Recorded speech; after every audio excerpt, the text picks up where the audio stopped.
Feliz Navidad a todos mis hermanos. Les envío un abrazo con mucho cariño y deseo que el Señor que ha nacido, el Salvador que ha nacido, resplandezca sobre su alma, en el interior de su hogar y sobre toda su familia. Quiero que analicemos un poco esto. Ha nacido el Salvador. ¿Para qué me sirve a mí saber que Dios ha nacido para salvarme? ¿Para qué me sirve a mí o qué sentido tiene la Navidad en esos momentos? Vamos a analizar varios puntos. Analicemos primeramente que Dios era espíritu y quiso hacerse hombre, quiso hacerse humano para solidarizarse conmigo. Y a pesar de que nace en un humilde, un pobre pesebre, Él no hizo, según el apóstol Pablo, no hizo alarde de ser Dios. No se mostró en su esplendor de tal modo que destruyera la humanidad, sino que se mostró sencillo, común, normal, para acoger a todos. Y esto tiene una gran lección para nosotros, que es la siguiente. Nosotros debemos comenzar a derribar esa barrera del aire de superioridad, porque si hay algo que está dañando las relaciones humanas, las relaciones entre ciudades, países, entre regiones, es ese aire de superioridad. Creer que nuestra región es superior a la otra, o la otra superior a la mía, que un país es superior a otro. Lo mismo dentro del matrimonio. Estamos creyendo que somos superiores a nuestras esposas o la esposa superior a nosotros. Entonces, la Navidad viene a romper, a enseñarnos, a despedazar, que el espíritu de superioridad lo que hace es dividir. En cambio, Jesús ha nacido de manera sencilla para enseñarnos que la sencillez es acoger al otro, mirarlo como de valor también, porque el otro también tiene su valía. Yo tengo mi valía y debemos comenzar a armonizar. Tú me acoges, yo te acojo, porque tú eres importante y yo soy importante. Ni tú ni yo estamos por encima del otro, a pesar de la posición económica, de sabiduría, de estudios, de estrato social. Nada de eso tiene que tocar nuestra vida cristiana. Para nosotros los cristianos no existen estratos, sino acogimiento, amor y entrega, donación, aceptando al otro como riqueza de Dios, como don de Dios. Entonces, en este punto uno debe preguntarse, ¿yo me veo como don de Dios? ¿Veo al otro como don de Dios? ¿Lo veo grande? ¿Me ve grande? ¿O creo que soy superior a él o a ella? Que el Espíritu de Cristo nacido en un pesebre destruya ese aire de superioridad entre nosotros los cristianos, para que la sociedad se sane, los dos países se sanen y comienza a haber una armonía y una acogida entre todos, porque todos somos hermanos salvados por el mismo Cristo desde la pobreza de un pesebre. Otro punto que quiero analizar y que para mí es importante es esto. Jesús, siendo Dios, nace en un pesebre, pero dentro de una familia donde María es inmaculada, pero José no era inmaculado. José era un hombre justo, pero venía también como hijo de Adán con el pecado, pero se esforzó por ser un hombre justo, pero no significa que no era pecador. Sí, era practicante de la ley, pero en sus entrañas había aquella herencia que nos dejó nuestro padre Adán. Entonces, cuando Jesús nace en un matrimonio de este tipo, donde hay una mujer que es santa, pura, inmaculada, y un hombre que no es inmaculado, pero es justo, nos quiere enseñar lo siguiente, que Él nace en los matrimonios no para dividir, sino para unir. Él unió lo inmaculado con lo maculado, lo unió y hizo que fuera el gran ejemplo de hogar, de vida familiar. Y esto es muy importante para nuestros días, porque a veces uno escucha en las comunidades inconformidades porque mi esposo no anda en los pasos de Dios o mi esposa no quiere caminar en los asuntos de Dios. Y las personas comienzan a resentirse en su interior porque creen que su familia está dividida, fraccionada, porque de una u otra forma, quien vive un camino espiritual y su pareja no la vive, cree que es un poco agradable a Dios o muy agradable a Dios, y que tal vez se ha dejado engañar por Satanás, que cree que el esposo o la esposa que no está viviendo la fe es algo desagradable, repugnante y debe ser rechazado por Dios. Pero el hecho del nacimiento de Jesús de esta forma, siendo María inmaculada y José inmaculado, nos enseña que debemos acoger y dejar que Jesús venza las barreras y cree unidad. Es decir, por mucho que yo viva una experiencia espiritual en mi parroquia, en una comunidad o grupo de oración, y la persona que vive conmigo no lo haga, no debe llevarme a mí a excluirla, señalarla o recriminarla porque no tiene la experiencia de Dios que yo tengo. ¿Y qué tal que esa persona practique virtudes mucho más fuertes que las que yo practico? ¿O viva el amor más puramente como yo creo vivirlo? Y más bien nos esté llevando ventaja. Entonces es necesario comenzar a ver a nuestro esposo, nuestra esposa, que no vive en la espiritualidad como yo la vivo, no de forma recriminatoria, sino de manera incluyente. Si usted está recriminando a su esposo o esposa por no practicar la fe de la manera que usted o yo creemos, estamos cometiendo un error. Porque Cristo no viene a fraccionar, y de hecho existe el peligro de dejar al esposo o a la esposa porque prefiero a Dios. Y es que acaso, ¿quién calificaba más para estar en el hogar de Nazaret? ¿José o la Virgen María? Uno pudiera decir, no, la Virgen María, que eres inmaculada, pero José era un hombre justo, pero no lo exime de que fuera inmaculado. Entonces, esto nos debe enseñar a nosotros a buscar la unidad dentro de la vida matrimonial. Valorar también lo poco que parece a mis ojos lo que hace espiritualmente mi pareja, mi esposo, mi esposa, mi novio, mi mujer, mi marido. Eso. Jesús no viene a separar, sino a unir. Los dos desde una historia diferente, porque la historia de la Virgen María es muy diferente a la de San José. Sin embargo, las dos historias son unidas por el nacimiento de Jesús y los eleva a ser una familia ejemplar, el modelo de familia. De tal modo que si usted quiere que su familia sea un modelo de fe, no se torture esperando a que hoy debe convertirse su esposo o su esposa y hoy no. Dele tiempo a Dios y dele tiempo a la persona para que el Señor conquiste su corazón. Usted prepárese, viva su fe, de tal modo que usted vaya santificando su hogar, su vida, con su vivencia, con su fe, con sus rodillas, con su testimonio. Del otro, el Señor se encargará.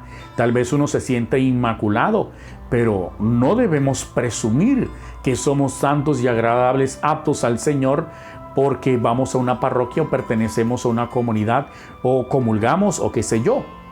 No debemos presumir eso. Eso le corresponde al Señor calificar si soy santo inmaculado o si soy inmaculado. A mí lo que me corresponde como ser humano es amar a la persona con todo mi ser, a la que he escogido y que Dios ha creado para que yo viva con ella, y yo la he escogido de manera voluntaria, vivir amándola cada día. El amor transforma cada día. El amor es un germen que da vida y transforma todos los días. Y a veces uno se muere frustrado porque nunca ve lo que quiere ver en el tiempo de Dios, sino en el tiempo humano. Y viendo las cosas en tiempo humano uno se puede frustrar. Así que esto debe hacernos acoger a nuestra pareja, a nuestro esposo o esposa, con mucho cariño y paciencia, porque Dios quiso vencer la barrera. No hay por qué poner barreras, sino tener fe en que el otro también será tocado por Dios y hará parte de esta familia que será elevada a un rango alto, digno, como familia ejemplar dentro de la Iglesia Católica. Otro punto que podemos ver de esta Navidad es el siguiente. En estos tiempos que usamos tapabocas y que a nuestra casa no puede entrar nadie, y si nos encontramos con el nacimiento de Jesús, vamos a chocar. Porque mire, cuando Jesús nace está San José y está la Virgen María y está Jesús en el medio, indefenso, niño, frágil, pequeño. Y cuando llegan los pastores, ¿cuál es la actitud de San José? ¿Cuál es la actitud de la Virgen María? Cuidado que ustedes se huelen a chivo, apestan, están sucios, miran las manos asquerosas, miren cómo vienen, cómo se les ocurre venir a mi casa así. No, esa no fue la actitud. Y esto nos pasa muchas veces en las comunidades, que las personas llegan a buscar a Jesús y uno los mira como si fueran los hediondos archivos, como lo apestoso y no, uy, qué feo, no. María dejó que los pastores tocaran a Jesús, vieran a Jesús, porque el centro de atención, quien debe ser mostrado, no somos nosotros. La Virgen María se aparta, San José se aparta y queda Jesús a sola con los pastores. Y uno en estos tiempos de pandemia debe aprender a no tenerle asco al otro en sentido espiritual por su pecado, por su hediondez, por su aspecto. No. Más bien, tenemos que en este tiempo de pandemia quitarnos el tapaboca espiritual y dejar que la persona se acerque, descubra a Cristo, encuentre y le saque una alabanza, le transforme la vida. Recuerden que los pastores llegan allí con chivos, pero el relato dice que se fueron sin los chivos, sin las ovejas. Esto quiere decir que todo el que llega sucio a Jesús, descubre a Jesús, esa carga que trae, eso que le causa mal olor, lo deja tirado. Entonces, la mejor manera de hacer que el otro deje el pecado no es cerrándole la puerta, sino quitándonos nosotros y que la persona tenga un encuentro con Jesús Salvador, Jesús Redentor, Jesús glorioso. Y la persona, cuando se ve delante de Jesús, mira su aspecto. Y como Cristo ha venido a dignificarnos como hijos de Dios, la persona decide cambiar su ropaje de hediondo a chivo, sucio de sereno y de charco y de muchas cosas, y desea ponerse la nueva vestimenta de dignidad de hijo de Dios, de acogerse a una redención, de ponerse el fajón de la redención, de la esperanza y dejar sus chivos, todo aquello que le hace sentirse sucio. Por eso en este punto debemos ser puertas abiertas, que se abren para que la gente vea lo grande que es el terreno del corazón de Jesús y llegue y experimente su amor, que experimentando su amor va a acoger a Jesús con todo su ser y va a cambiar de vida. Metámonos en la cabeza algo. Ni usted ni yo tenemos la capacidad ni facultad de transformar a nadie, porque usted y yo somos pecadores. El único que es 3 veces santo es Jesús. Y Él es la gracia transformadora, la gracia santificante, la gracia que purifica y dignifica. Así que quitémonos, hagamos como la Virgen María, quitémonos, apartémonos para que la persona que llega a la comunidad, que llega a nuestra parroquia, descubra a Jesús cara a cara y Jesús le toque y le transforme. Y quitemos el tapaboca espiritual que cargamos, que tenemos prevención espiritual con todo el mundo como si los demás fueran apestosos y nosotros fuéramos los sanos. Jesús ha venido por los enfermos.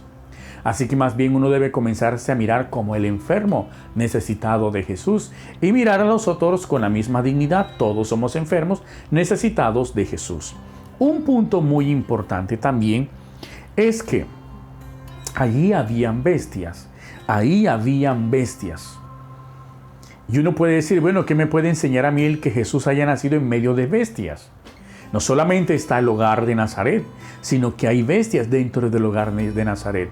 Es cierto que el matrimonio, el hogar de María y San José es muy elevado, pero uno puede decir, no es que mi casa es lo peor, mi matrimonio es lo peor, sí, tenemos problemas, estamos que nos separamos, esto y aquello, pero miren, Jesús quiso nacer dentro de un hogar, pero alrededor, no dentro del hogar, habían bestias, porque es el ejemplo de familia, pero alrededor de esa familia habían bestias.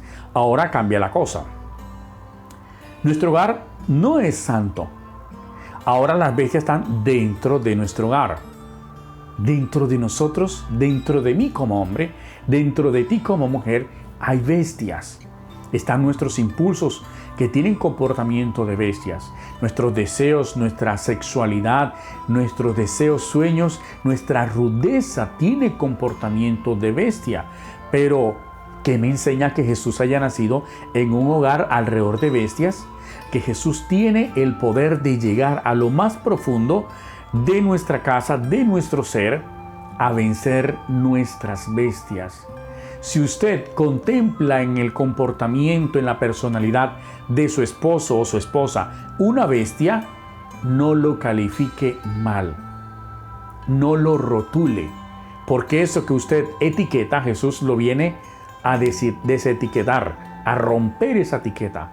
Jesús viene a romper los rótulos humanos, los que nos colocamos el uno al otro, las cadenas. Jesús la viene a romper. Dice el texto que allí estaban las bestias adorando a su Creador. Es decir, que Jesús tiene capacidad, poder para tocar aquellas partes que tienen comportamiento de bestias en nuestro interior y hacerlas que caigan de rodilla. Así que esta parte debe romper, destruir el descarte dentro del hogar, donde yo descarto a mi esposa, a mis hijos por sus comportamientos interiores de bestia. No, eso también tiene solución.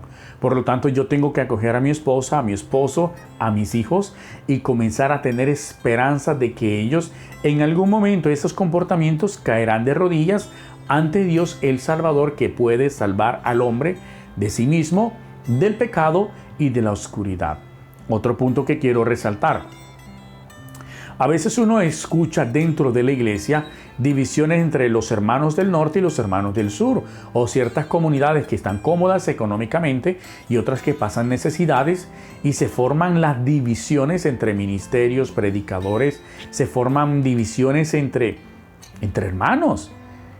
Pero mire lo que pasa, está Jesús en el pesebre, está María y San José, llegan los pastores hediondos a chivos, pero también llegan personas con regalos finos y carísimos, bien vestidos, y también son acogidos. Es decir, el verdadero cristianismo no es selectivo entre los pobres y los ricos, no, los une. Yo tengo que aprender a acoger a los hermanos del norte y tengo que aprender a acoger a los hermanos del sur. Y nosotros debemos dejar los traumas bobos que tenemos de que los hermanos del norte o los hermanos del sur. Todos somos hermanos y todos somos pecadores y todos tenemos acceso, el mismo acceso a la salvación, a la redención. Nadie es más que nadie. Así que debemos también en esta Navidad comenzar a dejar esos traumas de entre norte y sur, los ministerios de los predicadores, y dejar de ser selectivos, porque eso también es un trauma espiritual. Creer que los hermanos son superiores a mí, o yo soy superiores a los demás, o mi comunidad es más que la tuya es mía. Jesús no nació en ninguna, nació en todas. Jesús está abierto a todos. ¿Quiénes vieron a los ángeles bajar? Los pastores, pero eso hizo que se sintieran superior a los que vinieron con unos regalos y venían con otra ropa. No, el Señor se les manifestó de otra forma, a través de una estrella. Así que el Señor se manifiesta de diferentes formas, no porque sea rosquero, no porque tenga preferencia. Entonces el Señor se manifiesta a los del norte de una forma, a los del sur de otra forma, pero por nuestra estructura. Pues, son muchas cosas que están implicadas. Lo que nosotros debemos es coger seriedad y dejar de estar fraccionando la iglesia, fraccionando a Dios como si Dios fuera egoísta y esto es para Él, tuviera preferencia. Dios nos prefiere a todos. Así que esta Navidad es para reflexionar seriamente y dejar el pensamiento de superioridad, el descarte, y comenzar a acoger. Dejar de estar calificando y pesar a los hermanos y descartarlos. Jesús vino a nacer pobre para enriquecernos a todos. Si usted se ve pobre, mire el pesebre. Ahí está la riqueza. Si usted se siente solo, mire el pesebre. Dios se ha hecho sencillo para acompañarnos. Quiero invitarte que reflexiones sobre cómo vas a vivir esta Navidad. ¿Qué te enseña? ¿Cuál de estos puntos que hemos mencionado te llama la atención? Llévalo a la oración. Medita con este video, compártelo. Invito a otras personas que se suscriban de Cristo, que tiene que ser anunciado hasta los confines de la tierra. Un abrazo, bendiciones, que el Señor les sostenga hasta lograr en ustedes la obra que ha comenzado.